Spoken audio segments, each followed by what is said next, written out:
बिस्मिल्लाहिर्रहमानिर्रहीम। अस्सलाम वालेकुम नाज़रीन, आप देख रहे हैं प्रोग्राम अंदर की बात फैयाज़ राजा के साथ और आप देखते हैं मुझे मेरे यूट्यूब चैनल और फेसबुक पेज के ऊपर। दोस्तों, अगर किसी मुल्क और कौम को ऐसे रहनुमा मिल जाएं जो उसे दुनिया की आंखों में आंखें डालकर बात करना सिखा दें तो इस कौम की आने वाली नस्लें जो हैं वो संवर जाया करती हैं। बदकिस्मती से कायद-ए-आज़म रहमतुल्लाह अलैह की वफ़ात के बाद पाकिस्तान को कोई ऐसा रहनुमा नहीं मिल सका जो कि पाकिस्तान के आलमी और पाकिस्तान के मुल्की जो मफादात हैं उनका उस तरह से तहफ़्फ़ुज़ कर सके जिस तरह से हक़ है। और हमारे माजी के जितने भी हुक्मरान रहे हैं उन्होंने किसी भी मुल्क के साथ, ख़ास तौर पे अमेरिका के साथ दोस्ती करने की बजाय उसकी ग़ुलामी के ऊपर जो है वो ज़्यादा ज़ोर दिया है। लेकिन ये हमारी और आइंदा आने वाली नस्लों की खुशकिस्मती है कि वज़ीर-ए-आज़म पाकिस्तान इमरान खान इस वक्त जो है वो पाकिस्तान की ड्राइविंग सीट के ऊपर हैं, पाकिस्तान के चीफ़ एग्जीक्यूटिव हैं। और कुछ दिन पहले HBO को दिया गया उनका एक इंटरव्यू खासा मशहूर हुआ जिसको एब्सोल्युटली नॉट इंटरव्यू कहा जाता है। और आज उनका एक और इंटरव्यू सामने आया है जिसको मैं फ्रेंड्स नॉट मास्टर्स इंटरव्यू कहूँगा। यानी कि अयूब खान ने तो ये किताब लिखी थी लेकिन अमली तौर पर इसके ऊपर जो अमल किया है वो मौजूदा वज़ीर-ए-आज़म पाकिस्तान इमरान खान ने किया है, तमाम तर आलमी दबाव के बावजूद। मैं ये बात समझता हूँ फॉरेन अफेयर्स और डिफेंस अफेयर्स का क्योंकि मैं कवर करता रहा हूँ 10 वर्ष, तो मुझे अच्छी तरह से इस बात का अंदाज़ा है कि किस तरह से आलमी प्रेशर हुआ करते हैं। सबको इस बात का अंदाज़ा है कि अमेरिका जो है वो मुसलसल पाकिस्तान से अड्डे मांग रहा है, अफ़गानिस्तान से वो इनक़ला के बाद यहाँ पर अपना असर व रसूख जो है वो कायम रखने के लिए। दूसरी जानिब FATF का इजलास भी था और उस जानिब से भी जो इतलात आ रही हैं वो इतलात भी इस किस्म की इसलिए हैं कि अभी पाकिस्तान को FATF की ग्रे लिस्ट में इसलिए रखा गया है कि एक किस्म की ये भी ढके छुपे अल्फाज में पाकिस्तान को ब्लैकमेलिंग है या धमकी है, क्योंकि अमेरिका इसका करता धरता है, फ्रांस है इसके अंदर, बरतानिया है, इंडिया है, चीन खैर पाकिस्तान की हिमायत कर रहा है। तो यहाँ से भी उनकी भी यही कोशिश है कि यही कहा जा रहा है कि हमें अड्डे दो, नहीं तो फिर FATF में जो है वो ग्रे लिस्ट में तुम्हें रखा जाएगा। खैर दूसरे भी कई मामलात हैं और पाकिस्तान को खैर अपनी सेटिस्फेक्शन के लिए वो तमाम मामलात पूरे करने चाहिए। लेकिन मैं ख़बर की जानिब बढ़ता हूँ और आपको बताता हूँ कि कैसे इमरान खान ने जो है वो अमेरिका को एक मरतबा फिर जो है वो साफ इनकार किया है। अमेरिका को इमरान खान ने आईना दिखाया है। लेकिन उससे पहले छोटी सी खबर भी शेयर कर रहा हूँ कि फाइनेंशियल एक्शन टास्क फोर्स ने पाकिस्तान को ग्रे लिस्ट में बरकरार रखने का फैसला किया है। और ये जो वर्चुअल इजलास था 21 से 25 जून तक FATF का जारी रहा। पेरिस में पाकिस्तान के बारे में एशिया पैसिफिक रिपोर्ट के ऊपर गौर किया गया और FATF के मुताबिक पाकिस्तान ग्रे लिस्ट में बरकरार रहेगा। इसके बावजूद कि 27 में से 26 जो 2018 में पाकिस्तान को एक प्लान ऑफ एक्शन दिया गया था उसके 27 में से 26 नुकात 26 अहदाफ पाकिस्तान ने हासिल कर लिए हैं। और FATF ने यह भी बताया कि पाकिस्तान की पेशरफ्त पर इत्मीनान है, पाकिस्तान को सज़ा के निज़ाम को बेहतर बनाना होगा और UN के नामजद करदा 1373 दहशतगर्दों को सज़ाएँ देना होंगी। FATF ने यह भी कहा कि पाकिस्तान को आखिरी शर्त से मुंसलिक 6 नुकात पर भी अमल करना होगा।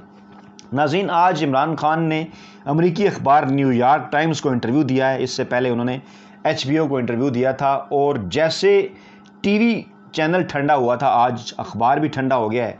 इमरान खान का ये इंटरव्यू क्या है इसकी तफसीलात आपके सामने रखते हैं। वज़ीर-ए-आज़म इमरान खान ने कहा है कि अमेरिका से बराबरी की सतह पर ताल्लुकात चाहते हैं, ऐसे महज़ब ताल्लुकात जो दो मुल्कों के दरमियान होने चाहिए। इमरान खान ने वाज़े कर दिया है कि फ्रेंड्स नॉट मास्टर्स के हम दोस्ती चाहते हैं, दोस्ती हो सकती है मगर ग़ुलामी नहीं। और कप्तान ने एक मरतबा फिर अमेरिका जो कि पूरी दुनिया का ठेकेदार बनता है उसके मुंह पर थप्पड़ रसीद किया और कहा है कि दोस्ती हो सकती है, ग़ुलामी हरगिज़ नहीं। अमेरिकी अखबार न्यूयॉर्क टाइम्स को दिए गए इंटरव्यू में इमरान खान का कहना था कि पाकिस्तान और अमेरिका के ताल्लुकात हमेशा से करीबी रहे हैं। माजी में पाक अमेरिका ताल्लुकात अमेरिका भारत ताल्लुकात से देरीना है। माजी की उन्होंने मिसाल दी कि ज़्यादा क्लोज रहा है पाकिस्तान अमेरिका के साथ। 9/11 के बाद पाकिस्तान ने दहशतगर्दी के खिलाफ जंग में भी अमेरिका का साथ दिया। उन्होंने कहा कि अमेरिका पाकिस्तान से मज़ीद कार्रवाई यानी डू मोर का मुतालबा करता रहा जो पाकिस्तान के बस में नहीं है। साफ इनकार इमरान खान ने किया है डू मोर से और कहा कि पाक अमेरिका ताल्लुकात में अदम एतमाद इसी वजह से हुआ।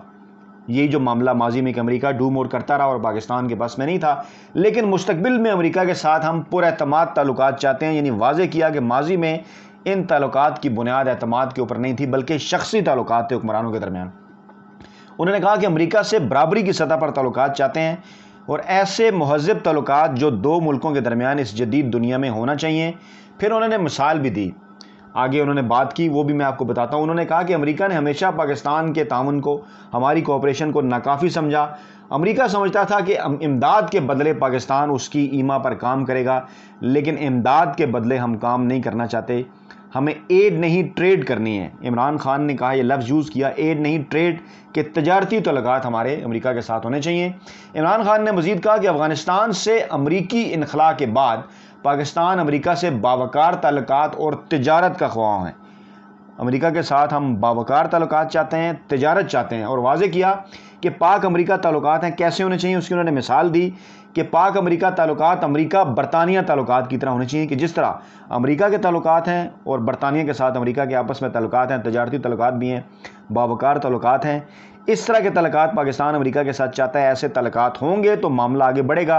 यानी कि ढके छुपे अल्फाज में नहीं, साफ अल्फाज में उन्होंने ये कहा कि अमेरिका की ईमा पर अमेरिका को अड्डे जो है वो नहीं दिए जाएंगे, ग़ुलामी हरगिज़ नहीं की जाएगी, बराबरी की सतह पर ताल्लुकात होंगे। इमरान खान ने यह भी कहा कि अफ़गान जंग में अमेरिका का साथ देने से पाकिस्तान का कई जो है वो हज़ारों का, लाखों का जानी नुकसान हुआ। अफ़गान जंग में अमेरिका का साथ देने से पाकिस्तान को जानी और माली नुकसान जो है वो कई हज़ार पाकिस्तानी जहाँ भाग हुए और 150 अरब डॉलर 150 अरब डॉलर का माली नुकसान हुआ। इमरान खान ने यह भी कहा कि अफ़गानिस्तान के लिए पाक अमेरिका जो मकासद हैं वो एक जैसे हैं। पाकिस्तान ख़ित्ते में अब भी जो है वो अपनी स्ट्रेटजिक अहमियत बरकरार रखे हुए, स्ट्रेटजिक अहमियत है पाकिस्तान की। ख़ित्ते में एक तरफ भारत है, दूसरी तरफ चीन जैसी इक़्तिसादी क़ुव्वतें मौजूद हैं। इन सारे मामलात को देखते हुए हमें अमेरिका के साथ बराबरी के ताल्लुकात रखने हैं। अफ़गानिस्तान के हवाले से खुसूसन इमरान खान ने कहा कि अफ़गानिस्तान के मसाइल का हल सिर्फ़ और सिर्फ सियासी है, वरना वहाँ पर अगर सियासी हल ना हुआ तो सिविल वार का ख़दशा है। और अफ़गानिस्तान में अगर सिविल वार होती है तो पाकिस्तान भी मुतासिर होगा, जो अमेरिका और पाकिस्तान दोनों के हक़ में किसी तौर पर नहीं। और पाकिस्तान ने तालिबान को मुज़ाकरात की मेज़ पर लाने के लिए भरपूर असर व रसूख इस्तेमाल किया। अमेरिका ने इनखला की तारीख का ऐलान किया, जिसे तालिबान ने अपनी जीत करार दी है। उन्होंने मज़ीद कहा कि तालिबान और अफ़गानिस्तान हुकूमत के दरमियान मुज़ाकरात के लिए पाकिस्तान ने किरदार अदा किया है। अफ़गान सदर के साथ इस सिलसिले में मुलाकात भी की है और पाक अफ़गान इंटेलिजेंस जो रवाबित हैं वो मौजूद हैं। ये क्रक्स था इस इंटरव्यू का जो इमरान खान ने अमरीकी अखबार न्यूयॉर्क टाइम्स को दिया, और ऐसे मौके के ऊपर दिया कि जब बड़े सेंसिटिव मामला चल रहे हैं। इससे पहले HBO को इमरान खान ने इंटरव्यू दिया, उसके ऊपर जो है वो ज़ेब दास्तान के लिए कई चीज़ें उसमें से निकाली गई और कई चीज़ें उस जो है वो एक पूरा इंटरव्यू नशर करने की बजाय एक एडिटेड इंटरव्यू नशर किया गया जानबूझकर, ताकि इमरान खान के मौक़िफ़ को उस तरह से दुनिया में पजीराई ना मिल सके, बल्कि लोग वो इंटरव्यू सुनकर कन्फ्यूज़ हों। लेकिन अब इमरान खान ने बड़े वाज़ेह अंदाज में न्यूयॉर्क टाइम को इंटरव्यू देते हुए एक मरतबा फिर ये वाज़ेह कर दिया है कि फ्रेंड्स नॉट मास्टर्स, यानी एब्सोल्युटली नॉट के बाद अब पाकिस्तान अगली स्टेज पर है कि अब आपके साथ दोस्ती होगी, आपकी ग़ुलामी हरगिज़ नहीं होगी। और बड़े ही वाज़ेह अंदाज में इमरान खान ने एक मरतबा फिर सफारती ज़ुबान में अमेरिका को ये कह दिया है कि किसी किस्म के अड्डे जो है वो अमेरिका को नहीं दिए जाएंगे और कोई भी अड्डे जो है वो दिए जाने की उम्मीद भी नहीं रखी जानी चाहिए। पाकिस्तान का स्ट्रेटजिक किरदार अपनी जगह अहम है, पाकिस्तान वो किरदार अदा करेगा, लेकिन ताल्लुकात सिर्फ़ और सिर्फ जो है वो बराबरी के सतह पे होंगे। ये ऐसे वक्त में इंटरव्यू सामने आया जब FATF का इजलास भी हुआ, मैंने आपके सामने रखा, और ऐसे मौके पर के ऊपर के जब आज एक मुस्लिम लीग नवाज़ की जो रहनुमा है मरियम नवाज़, उनकी जानिब से एक ट्वीट भी सामने आया और उन्होंने FATF से ना निकलने के हवाले से उन्होंने कप्तान का, पाकिस्तान का मजाक उड़ाया। हालांकि उन्हें इस बात का पता होना चाहिए कि उनके वालिद मोहतरम के दौर में, शायद खान अब्बासी साहब के दौर में, उनके वालिद मोहतरम तो खैर नाअहल हो चुके थे, मुस्लिम लीग नवाज़ के दौर में पाकिस्तान FATF की ग्रे लिस्ट में गया और ये उन्हीं के एमाल थे, जो उसी की सज़ा थी जो उनके वालिद साहब करके गए और जो मुस्लिम लीग नवाज़ जो है वो करती रही। ये FATF की ग्रे लिस्ट में कोई इमरान खान ने या पाकिस्तान तहरीक इंसाफ नहीं लेके गई पाकिस्तान को, बल्कि पाकिस्तान तहरीक इंसाफ तो गुज़श्ता 3 बरसों से इसको निकालने के लिए कोशिश कर रही है। और ऐसे मौके के ऊपर भी पाकिस्तान की जो सालमियत है, पाकिस्तान की जो खुददारी है, इस तमाम तरह FATF की ब्लैकमेलिंग के बावजूद उसके ऊपर इमरान खान सौदा नहीं कर रहे, मुश्किल वक्त का जो है मुकाबला कर रहे हैं, दबाव बर्दाश्त कर रहे हैं और एक मरतबा अमेरिका की आंखों में आंखें डालकर एक मरतबा फिर कह रहे हैं कि एड करनी है, एड नहीं ट्रेड करनी है और मास्टर नहीं फ्रेंड्स। ये इमरान खान का मैसेज है कि अड्डे हरगिज़ नहीं मिलेंगे। अपना बहुत ख्याल रखिएगा, दुआओं में याद रखिएगा। नई वीडियो के साथ जल्द आप खिदमत में हाजिर होते हैं। अल्लाह हाफ़िज़।